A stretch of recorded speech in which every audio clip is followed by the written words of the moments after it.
Good evening, and welcome to the House Brief. I'm really glad you're here. Tomorrow, the doors to the Big Brother Naija house will open once again.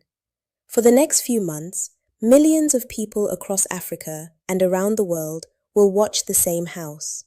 We'll witness the same introductions, the same conversations, the same friendships, the same disagreements, the same nominations, the same evictions, and eventually, the same winner.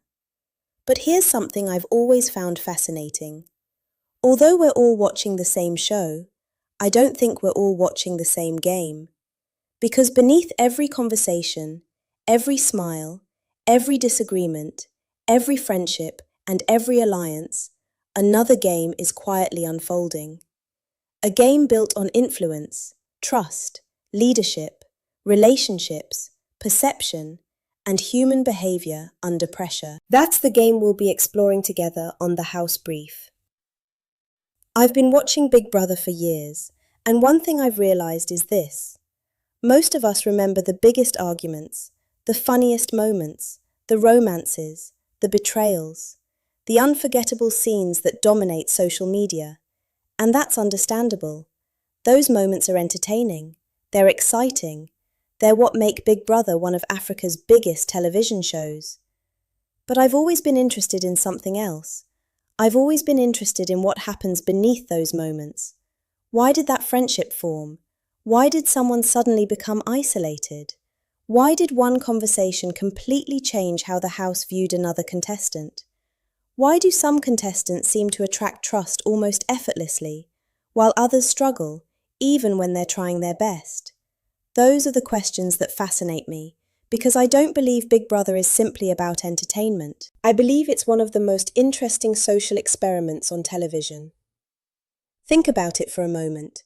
You place complete strangers inside one house. You remove their normal routines. You disconnect them from the outside world. You introduce competition. You introduce uncertainty. You introduce pressure. And then, you watch. Not because people enjoy conflict, but because human behavior becomes impossible to ignore. Leadership emerges, trust is tested, influence shifts, friendships evolve, personalities change, people discover strengths they didn't know they had, others discover weaknesses they never expected. What makes Big Brother fascinating isn't that people argue.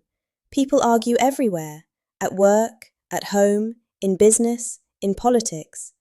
What makes Big Brother fascinating is that we get to watch human behavior unfold in real time.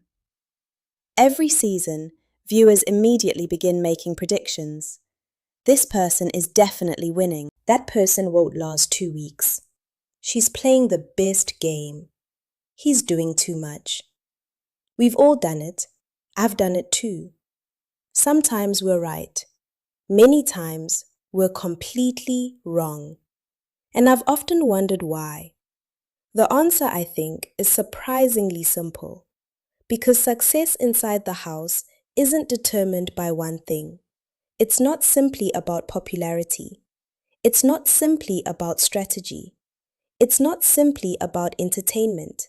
It's certainly not about making the loudest entrance. Success is usually built over time. It's earned through consistency, through relationships, through emotional intelligence, through adaptability, through resilience, and sometimes through making one quiet decision that nobody notices until much later. That's why I don't want this channel to become another place that simply reacts. I want it to become a place where we slow down, where we look beneath the headlines, where we ask, what actually changed this week? Every Wednesday, that's exactly what we'll do. We'll look at the biggest shifts inside the house, not simply the biggest moments. We'll ask, who quietly gained influence? Who lost trust? Which alliances became stronger? Which relationships are beginning to crack? Who's adapting well? Who's standing still while everyone else evolves? Who's playing emotionally? Who's playing intentionally? Because those questions tell us much more about the game than simply asking who shouted the loudest. We'll also pay attention to something that's just as important: the audience. Because Big Brother isn't played only inside the house, it's also played in our living rooms, on X, on Instagram, on TikTok, in WhatsApp groups, around office lunch tables. Public perception changes, narratives change, momentum changes. Sometimes a contestant is thriving inside the house while quietly losing support outside it. Sometimes another contestant isn't dominating the conversations. But week after week, they're steadily becoming more trusted by viewers. Those shifts matter, and we'll explore them together.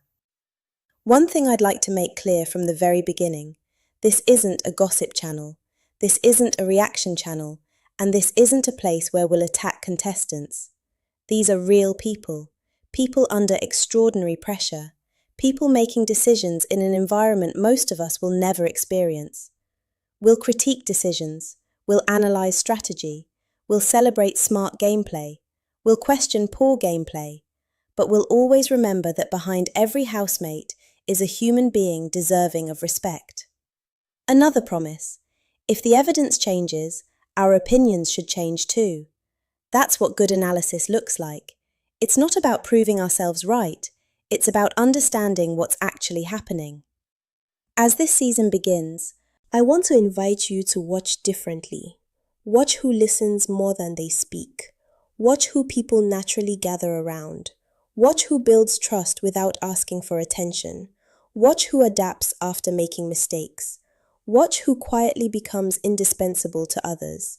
Because sometimes, the most important move of the week isn't dramatic at all. Sometimes, it's almost invisible, until suddenly, it changes everything.